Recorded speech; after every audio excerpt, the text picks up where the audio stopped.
Ümumiyyətlə, bu dörd dil kimlər üçün qurulub?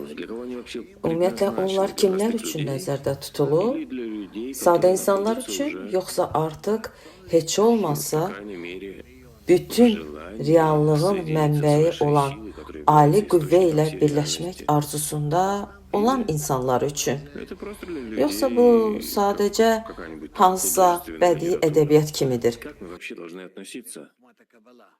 Ümumiyyətlə, Kabala elminə biz necə yanaşmalıyıq? Və o yarımbaşlıqda yazdığı kimi, dörd dil həqiqət elminə, yəni yaradanın dərkinə, reallığın həqiqətinin dərkinə xidmət edir, istifadə olunur. Bütün bu dillər, bu dörd dilin hamısı yaradanın dərkinə, Kabala elminə daxildir. Elə deyil ki, bir dil bizə nəyisə izah edir,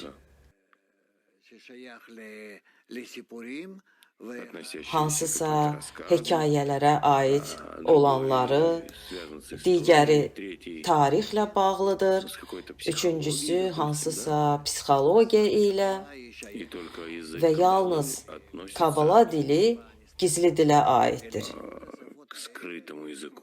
Xeyr, onların hamısı, bu dillərin hamısı yaradan, yaradılışın aşkarlanması haqqında danışır. Yalnız müxtəlif üslublarda, pillələrdə, belə və digər təzahürlərdə, amma onların hamısı bizdən gizli olan haqqında danışır.